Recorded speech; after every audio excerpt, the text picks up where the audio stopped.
you're a finance leader in a startup or scale up and you want to think more commercially and don't quite know how to do that, well, today I want to go through why a startup CFO needs to think like a sales and marketing leader. And if you are a finance leader or an aspiring finance leader in a startup or scale up, then please click subscribe below as I deliver content specifically for you. Hi, my name's Alysha Randall, and I am a fractional CFO and run a company called Fast Growth Consulting. And I also run Financial Leadership Foundations, where I help students, finance students, qualified accountants, become a finance leader within a startup or scale up. And I also have a book coming out early next year on that topic. So as I mentioned today, I want to talk about that sales and marketing funnel. So looking at the marketing principles and then how you can really add value to strategy setting, budgeting, and fundraising. So the sales funnel or commercial funnel essentially is a visual representation of a customer's journey from awareness all the way to becoming a paying customer. So there's 4 stages, which I'll show here, and that is awareness, interest, decision, and action, and then customer.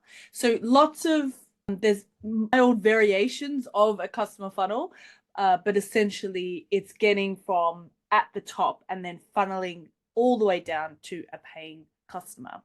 So for a startup CFO, it's really important to understand this funnel because it will help you forecast revenue, identify bottlenecks, and essentially aligning financial resources to growth areas.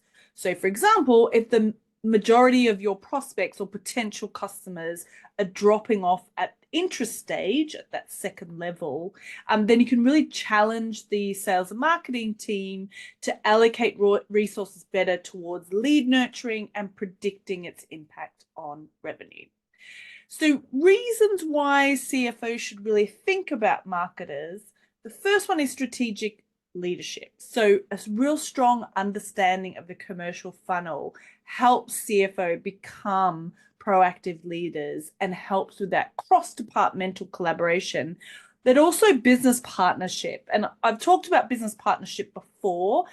If you don't understand what that is, then I'll link that above and below so you can check that out. But essentially, for an example, if you're evaluating the customer acquisition cost, or CAC, as it is otherwise known as, or LTV, which is also lifetime value, then you can really guide the team on better allocating marketing and sales resources. Again, CAC and LTV I've talked about before, and I can link that above and below.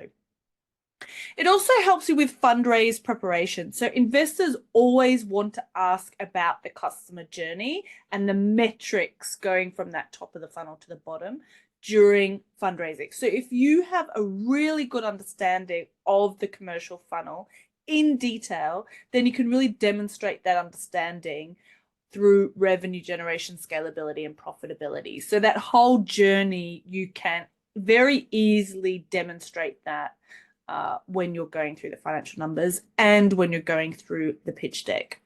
And then finally, budgeting for growth. So whenever I'm thinking about building a revenue model or I'm talking to someone about building a revenue model, the first thing I ask them to think about is that commercial funnel. What is the commercial funnel of your business? How do you get leads? How do you convert the leads? How do you get them to become engaged with the company? And then how do you convert them into paying customers? And then how do you get them to stay as paying customers or potentially increase the value that they're paying you as customers? And if you understand that clearly, then you can very easily build a revenue model off the back of the funnel. But it's difficult to do that if you don't know what that is. So for example, if you're looking at interest to decision, the conversion rate, say maybe 50%, might be quite high, and you plan to increase that awareness by 20%.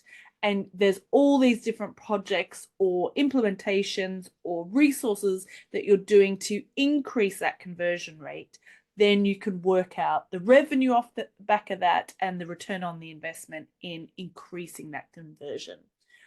Obviously, getting 100% all the way through the funnel is not possible, but there's also point of when the return on the investment isn't quite there. So make sure you understand each stage within the commercial funnel.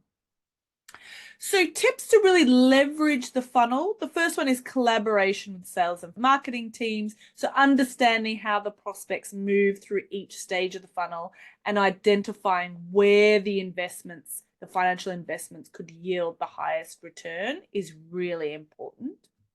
Tracking the KPIs, so focusing on those metrics that I mentioned before, like CAC and LTV, but also churn rate and conversion rates. So if you know how each group of people convert from the top into each stage, then you can see how it's tracking over long term, which conversion rate needs a focus, but also the churn rate. So where are customers dropping off? Where is your funnel leaky? It's another way of saying a leaky funnel. So you really need to drill down into that detail so that you can work out how to work the funnel a lot better. Scenario planning as well. So using funnel data to model financial projections, identify risks, and prepare for various different growth scenarios. So for example, you have potentially a consistent funnel and you want to switch off the leakiness or improve the conversion at the different stages, or it may even just be getting loads of leads at the top because the funnel is already pretty efficient. So you do want to think about, is my funnel leaky? Is my funnel efficient? Once you've established that, then you can start throwing money and getting leads at the top. You don't want to be throwing loads of leads at the top if you don't understand how the funnel works. I mean, you can if you're very early stage and you're trying to understand the funnel, that's different. But if you're an established company, a bit more established, say a scale up, you want to make sure that you have a really efficient funnel. So understanding that is really important. And of course, supporting fundraising, demonstrating how the funnel strategies contribute to that overall scaling of the business. It's a real crucial point for investors, and it's best that you really understand that as a finance leader. So embracing the commercial funnel, understanding the details of it within your company, then you can really position yourself as a strategic CFO in your startup. You're helping to drive better decision making. You're having that seat at the table and preparing for business and sustainable growth. So if you want more insights on leadership skills and how you can evolve as a startup CFO, then check out our Financial Leadership Fundamentals course. I'll link that below as well. Otherwise, please click on subscribe and I'll see you next week.